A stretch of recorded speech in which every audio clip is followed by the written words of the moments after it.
Magandang buhay, mabuting tao. Sa pag-aaral natin sa Values Education, nalaman natin ang kahalagahan ng dignidad at makataong kilos. Nalaman natin na ang dignidad ang siyang batayan ng lahat ng karapatan. Hindi ito nakadepende sa katayuan sa buhay, kundi sa ating pagiging tao. Napakahalaga rin na may kamalayan ang isang tao sa bawat kilos na kanyang ginagawa, kung ito ay mabuti o masama. Sa kaalaman niya sa layunin o intensyon, nararapat lamang na akma ito sa paraan kung papaano niya ito isinasagawa. Kaya ang bawat pagkilos ng may paggalang ay hakbang tungo sa mapayapang pamayanan. Ngayon ay pag-usapan natin ang pag-unawa sa sariling paninindigan sa karapatang pantao tungo sa makatarungang pamayanan. Ang katarungan ay ang pagbibigay sa kapwa ng kung ano ang nararapat para sa kanya bilang tao na may dignidad. Hindi ito nakakamit sa pamamagitan ng dahas, kundi sa pag-unawa. Ang karapatang pantao ay hindi lamang isang legal na konsepto o mga probisyong nakasulat sa mga pandaigdigang kasunduan. Ito ang mismong pundasyon ng ating pagkatao at ng isang makatarungang lipunan. Sa gitna ng mga hamon sa lipunan, mula sa diskriminasyon, pang-aabuso hanggang sa kapabayaan, ang pagkakaroon ng sariling paninindigan sa karapatang pantao ay nagsisilbing kompas na gumagabay sa ating mga kilos at desisyon. Upang makabuo ng isang lipunang may hustisya, kinakailangan ang wastong kamalayan sa kung ano ang nararapat para sa bawat isa. Ang kamalayang ito ang nagmumulat sa atin na ang bawat tao, anuman ang kanyang katayuan sa buhay, kasarian, lahi o paniniwala, ay may likas na halaga na kailanman ay hindi pwedeng yugyugin o tapakan. Kapag mayroon tayong malinaw na paninindigan, mas madali nating naiintindihan ang ating pananagutan sa ating kapwa. Ang ibigay sa kanila kung ano ang nararapat at igalang ang pangunahing dignidad. Ang paggalang sa dignidad ay hindi nagtatapos sa pagkilala sa karapatan ng iba. Ito ay dapat makita sa patas at pantay na pakikitungo. Ang tunay na katarungan ay hindi nangangahulugang pagbibigay ng pare-parehong bagay sa lahat, kundi ang pagtiyak na walang sino mang maiiwan o madadagil dahil sa kawalan ng kapangyarihan. Kapag itinuturing natin ang ating kapwa na may patas na pagtingin, inaalis natin ang pader na pagtatangi at binubuo ang isang komunidad kung saan ang bawat boses ay naririnig at ang bawat buhay ay pinapahalagahan. Sa huli, ang isang makatarungang pamayanan ay hindi mawawari kung ang mga kasapi nito ay nananatiling walang kibo sa harap ng kawalan ng katarungan. Ang bawat isa sa atin ay may tungkuling panindigan ang karapatang pantao, hindi lamang sa ating sarili, kundi para sa mas mahihina at mas nangangailangan sa lipunan. Ang paninindigang ito ang tunay na magbubuklod sa atin tungo sa isang bukas na may tunay na kapayapaan, pagkakapantay-pantay at malalim na paggalang sa sangkatauhan. Upang lubos nating maunawaan ang kahulugan ng paninindigan, ay talakayan natin ang kautosang walang pasubali o categorical imperative ni Immanuel Kant. Gawin mo ang iyong tungkulin alang-alang sa tungkulin. Ito ang pananaw na itinaguyod ni Immanuel Kant, isang alimang pilosopo na naglayong ipakita ang tunay na batayan ng mabuting kilos. Ayon sa kanya, anumang gawain na taliwas dito ay itinuturing na masama. Binigyang diin ng pananaw na ito ang pagganap sa tungkulin, isang hamon sa nakararami na tugunan ito. Ipiniliwanag ito ni Kant sa kautosang walang pasubali o categorical imperative. Isang kautusan na walang kondisyon. Ang mismong tungkulin ay ang kondisyon bilang batayan sa pagkamabuti o pagkamasama ng isang kilos. Inuobliga ng kautosang walang pasubali na gawin ang tungkulin sa ngalan ng tungkulin. Ngunit hindi agad maituturing na mabuti o masama ang isang kilos. Nakabatay ito sa dahilan kung bakit ito ginagawa o gagawin. May mga kilos ang tao na dahil sa kanyang hilig o inclination at hindi dahil ito ay isang tungkulin o duty. Isang halimbawa ang paghinga ng tao o breathing. Bagamat sa paghinga, tinutupad natin ang tungkuling mabuhay. Wala naman itong katangiang moral dahil hilig o likas sa tao ang huminga. Subalit, hindi likas o hilig ng isang tao ang pigilin ang paghinga na maaaring maging sanhi ng kamatayan. Kahit pa nahaharap siya sa isang mahirap na pagsubok. Malinaw na siya'y kumikilos batay sa kanyang tungkuling mabuhay. Ang pagganap sa tungkulin ay ginagawa dahil sa ito'y tungkulin na siyang itinuturing na mabuting kilos.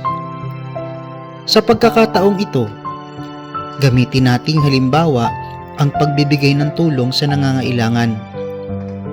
Maaaring sabihin na hilig lamang ng isang mayaman na magbigay ng limos sa isang mahirap. Sa kabilang banda, kung magbibigay ng tulong ang isang pulubi sa tao na alam niyang hindi pa kumakain at mahinang-mahina na, maituturing na mabuti ang kilos dahil tawag ito ng tungkulin at hindi dahil hilig ito ng pulubi. Naririto ang balangkas ng kautosang walang pasubali ni Immanuel Kant. Una, sinasabi nito na dapat kumilos ang tao sa paraan na maaari niyang gawing pangkalahatang batas ang paninindigan. Ano nga ba ang paninindigan? Ito ang dahilan ng pagkilos ng tao sa isang sitwasyon. Itinatakda nito ang kilos bilang isang tungkulin at mabuting dapat gawin. Paano natin ito may sasagawa? Bawat sitwasyon na humihingi ng tugon sa pamamagitan ng mabuting kilos, kinakailangang tayahin ang dahilan ng pagkilos. Ang dahilang ito ang itinuturing na paninindigan.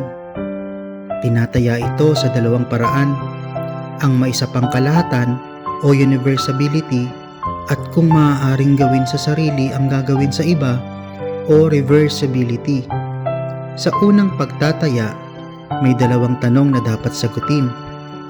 Maaari bang maging paninindigan ng iba ang paninindigan ng isa sa parehong sitwasyon? Maaari bang ilapat ang paninindigan sa isang sitwasyon sa mga kapareho nitong sitwasyon? Kung ang sagot sa mga ito ay oo, nangangahulugan itong ang paninindigan ay tungkulin na kailangang gampanan. Obligadong gawin ito dahil iyon ang nararapat.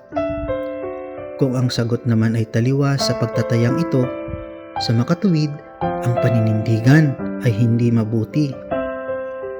Suriin natin ang isang sitwasyon sa paaralan. Madalas mong makita si Miguel na nananakit ng mga kaklase ninyo. Ginagamit niya ang kanyang lakas upang kunin ang pagkain o mahalagang gamit ng iba para sa sarili niyang kapakinabangan. Isang araw, nakita mong sinasaktan niya si James na malapit mong kaibigan dahil pinipilit niya itong gawin ang takdang aralin sa isang asignatura. Ano ang gagawin mo? Sa pagkakataong ito, ano ang dapat mong gawin? Maraming pagpipilian na paraan ng pagtugon sa ganitong sitwasyon. Maaari ka magsumbong sa otoridad o magsawalang kibo na lamang. Maaari mo ring ipagtanggol ang mga nagiging biktima ni Miguel at pagsabihan siya na mali ang kanyang ginagawa. Ayon kay Kant, ano man ang sitwasyon, kailangan mong bumuo ng isang paninindigan bilang tugon mo sa sitwasyon. Ngunit kinakailangang ang paninindigang ito ay maaaring gawing pangkalahatang paninindigan at maaaring maging paninindigan ng iba sakaling maharap sila sa parehong sitwasyon.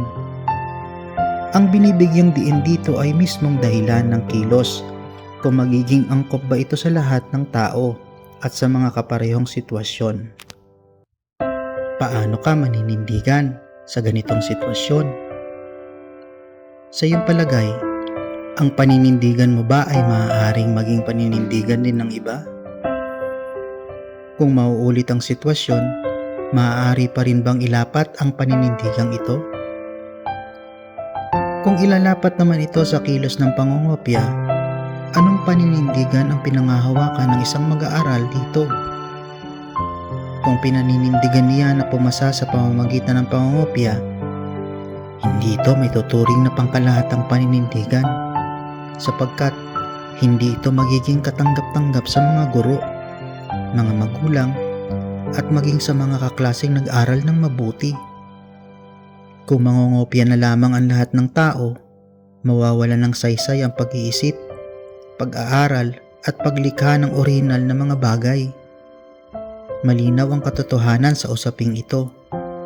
Mali ang pangungopia. Hindi rin ito isang tungkulin, bagkus ay isang masamang gawi. Sa ikalawang pagtataya, dapat sagutin ang tanong na, maaari bang ilapat ang paninindigang ito sa iba tulad ng paglapat mo nito sa iyong sarili o reversibility? Kung oo ang sagot, nangangahulugan ito na mabuti ang paninindigan at ito'y isang tungkuling dapat gawin. Gamitin nating halimbawa ang pagiging tapat at pagsasabi ng totoo. Isinasabuhay mo ba ang pagiging tapat? Nagsasabi ka ba ng totoo sa iyong kapwa sa lahat ng oras? Nais mo bang maging tapat at magsabi rin sila ng totoo sa iyo? Ito ang patunay na mabuting gawain at tungkulin ng tao ang pagiging tapat at pagsasabi ng totoo. Kaugnay nito, ang sinasabi sa ikalawang balangkas ng kautosang walang pasubali tungkol sa pagkilos ng tao. Inaasahan na dapat mangibabaw ang paggalang sa bawat isa, pagtrato ayon sa kanilang pagkatao bilang taong may dignidad, hindi lamang bilang isang kasangkapan, kundi bilang isang layunin mismo. Halimbawa, katuwang natin sa gawaing bahay ang isang katiwala o kasambahay, kaya mahalaga ang pagtrato sa kanya ng may paggalang sa kapwa-tao na may dignidad, na may malasakit sa kanyang kapakanan at kabuuang pag-unlad. Ito ang naging batayan ng karapatang pantao o human rights. Ang paggalang sa dignidad ng tao ay ang pagbibigay halaga sa kanya bilang rasyonal na individual. Ikaw, may paninindigan ka ba